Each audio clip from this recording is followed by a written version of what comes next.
Good day, ladies and gentlemen. I'm Vigilante. You're watching the Vigilante Effect, and today I'm going to share with you my PC game collection and some of my thoughts on the games that I have and I've played. Hope you guys enjoy. Alright, so as you might know from other videos that I've mentioned, I used to actually play a lot of PC games back in the day. Usually, it was more around the time of the PS2, but also I played before that. But the reason I didn't continue in this generation of consoles is because of the fact that you had to just upgrade the PC, and then I just never got into the whole upgrading the PC, beyond just upgrading maybe a video card and that's it. But when it came to upgrading the processor and whatnot, maybe even having to change the motherboard for you to get a specific processor, that I just didn't get into. I was like, you know what, forget it, just get a console. But I was always alternating between the two, PC and console, and my favorite was almost always, at least during the time of the PS2, it was definitely PC, because of the fact that the PC games were so much cheaper, and because of the fact that the graphics would be a whole lot better on the PC, and it's usually just better mechanics on the PC, and it's easier to manipulate. Through mods and whatnot. So let me just go through quickly these first games. I'm going to go through real quickly. You're going to find some childish games because obviously I had these games since I was a child and I just never got rid of them. These first games I'm going to go through quickly, and the ones that I feel like I need to talk about them or I need to point something out about them, I'm gonna point something out about them. Give you some quick analysis. Alright, this is 100 action arcade games. This is just a typical one of those 100 game collections. Usually it's just a whole bunch of demos in there. But it was surprisingly pretty fun. It had it had a night game. I don't actually remember what name it was. But it was pretty cool.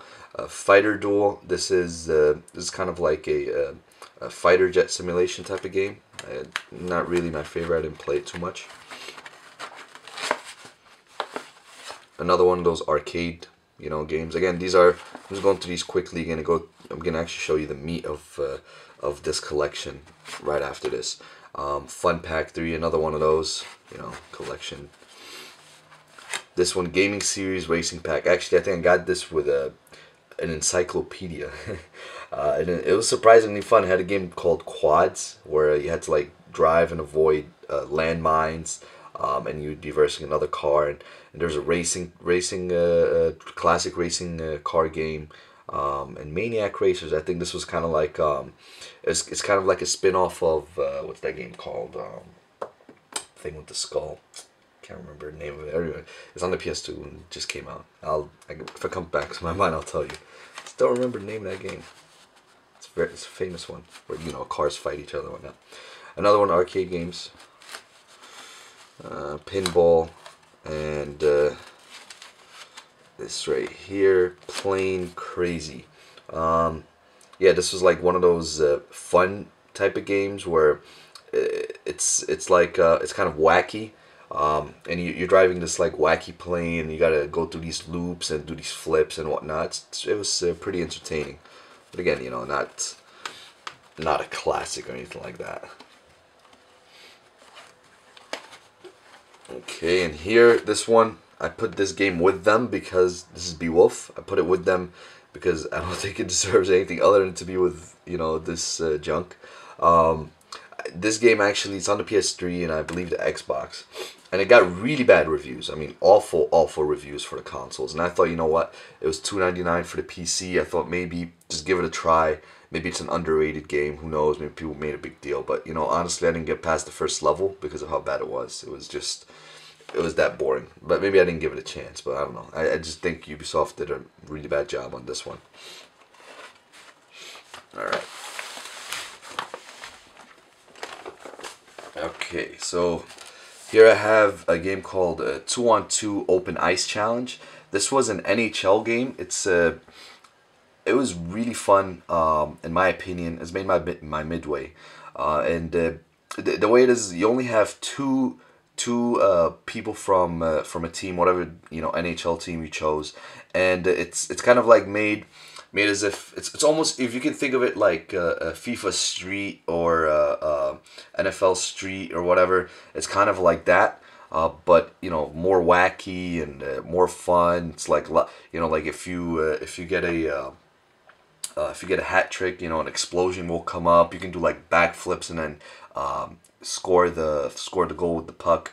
You know, sometimes you can put in codes where, or you can unlock things where the enemies or the opposing team's heads, you know, become bigger and they explode and stuff. So it was a really fun game actually. You know, it sounds really silly, sounds real stupid, but actually surprisingly I spent a lot of time playing this. It was pretty enjoyable. And I'm not really an NHL fan, but back in the day I used to play a lot of sports, as you will see here. Arcade racing. This is just a Formula One game. It's old, outdated graphics, kind of like Sega Genesis style graphics. I actually don't know the name of this game, but it's made by Bungie, and from what I remember about it, it was kind of similar to Metroid and kind of Quake mixed together. So it was a pretty entertaining first person shooter, but you know, I didn't really spend too much time on it again. And here, like I said, some games are gonna be childish, like right here, Buzz Lightyear of Star Command. I think I saw this for like real cheap. Maybe it was like $2 at one point when you know, when I was younger, and then I was like, oh, you know, oh, get it for me, you know, tell my mom. And you know, it's just a platformer with Buzz Lightyear running around. Didn't really spend too much time on it actually. Here we go. We're getting to the meat of this collection, the good stuff. Chrome. Most people probably did not hear of Chrome. Maybe if you're a PC gamer, you have. From what I know, it's exclusive to the PC. It's what it reminds me of is something of a mix of Far Cry and I don't know if Mercenaries, but kind of like Far Cry and Rage a little bit, in that it's a first-person shooter. The graphics at the time were amazing. I remember when I saw this game, I was like, wow, these are really good graphics. So that and the elements of the first-person shooter kind of remind me of Far Cry the way it is. There's an open world.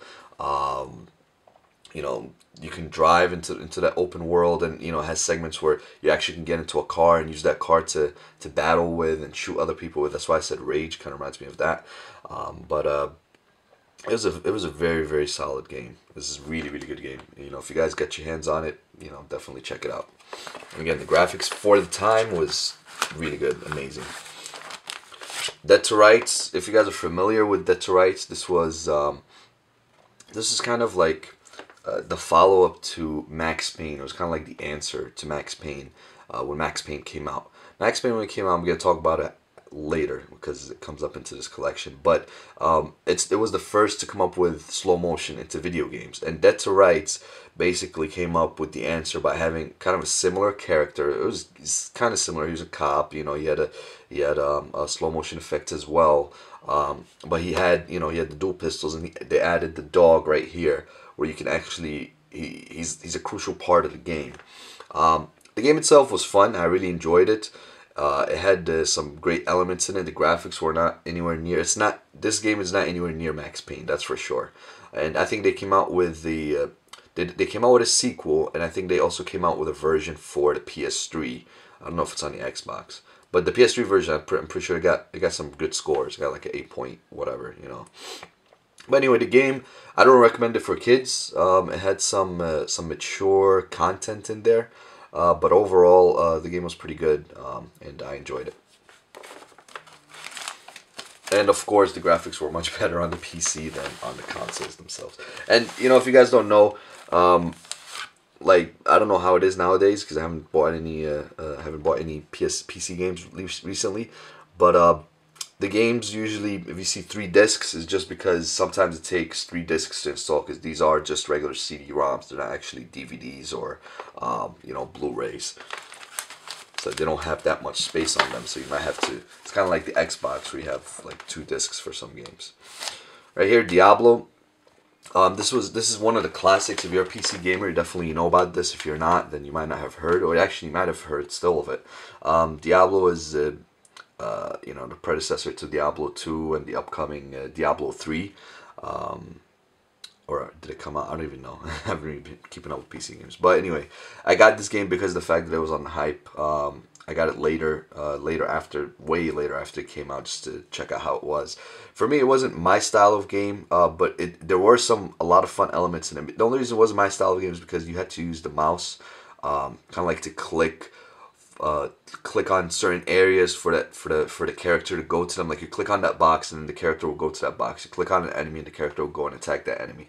And for me, I was never a fan of that. That's why I kind of like some RPGs I don't really enjoy, except for a couple here that I'm gonna show you. But I don't really enjoy RPGs because of that. Like I feel like it takes away from the gaming, from the experience. That's me personally. But when you do get into this game, when you like sit down and give it a try, it is pretty good. Of course, those who know would definitely say it's a classic. For me, it just wasn't my cup of tea. It wasn't that great for me. But that's just me personally. But again, if like I was to give it a try and give it some time, I would enjoy it. I do enjoy it, but then I wouldn't think, oh, let me go back and play the game. All right, Doom 3. You guys already know about the Doom series. If you don't, it's very similar to the Quake series. And Doom 3 is, you see, ID or id. These were the same makers of Rage. So there was actually some similarities when I played Rage for the PS3. There was some similarities between that and Doom 3, and Doom, Rage had some really, really impressive graphics, and so did Doom 3, especially at the time when this came out.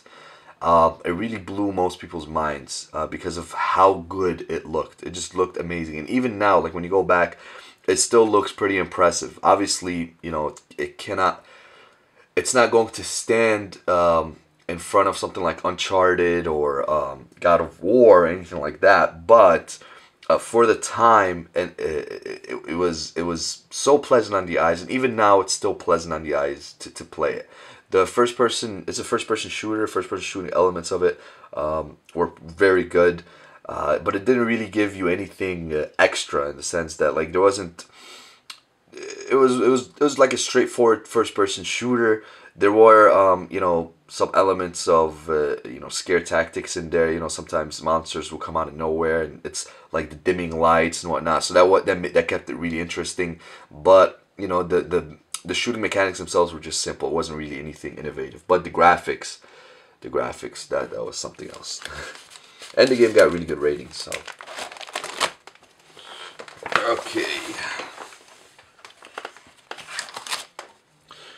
Dragon's Lair. I don't think I actually got to play this game. This is one of those classics as well, but I never got to play it because of the fact that I think it's made the CDs for IBM, I believe, so it didn't really work on my computer. So that was a waste of money. Driver. Driver, I think, came out on the PlayStation. Sorry, it came out on the PlayStation and or the PS2. I don't remember. I think it was the PlayStation, if I remember correctly. But I decided to get it for the PC. And on the PC, the graphics were 20 times better than on the console counterpart. Way better. And the game is if you don't know, if you haven't heard of this game, this is an old series. And I think they came out with one recently for the consoles, Driver Francisco or something like that, San Francisco. But the way the series is usually, it's kind of like Grand Theft Auto, in the sense that you have to in the mission sense, where you have to sometimes drive people around, do bank robberies, etc. The only difference is you never get out of the car. You're just simply a driver. You have to avoid cops. Cops run after you, and you have to do all these crazy things to get out of the way. And you get timed, etc., etc. It's a really fun game. I really enjoyed this game. One of my favorite games of all time. Duke Nukem 3D, sorry, Duke Nukem 3D. This is the Duke Nukem that really, I guess, pushed the envelope for Duke Nukem to bring it to the front line for people to see and be enjoyed by it. And that's what made Duke Nukem famous, basically. But it's definitely not for kids. That's for sure. There's a lot of cursing, a lot of sexual references in here. I didn't enjoy it. I wasn't one of the people that enjoyed this game because maybe I played it too late. But this particular one had the Duke Nukem 3D, and it had a 2D version as well. I don't know. I'm not familiar with Duke Nukem series that much, but There's a 2D version as well where you just run around and shoot. But yeah, this is a first-person shooter. You know, people come out. It's kind of similar to Quake in the sense, you know, in the way that you aim and whatnot and shoot. So you know, but it wasn't. Obviously, if you have now, you're probably not gonna have fun with it right now. And me personally, I didn't have fun with it at the time or right now. So I wasn't surprised when Duke Nukem flopped when it came out for the consoles.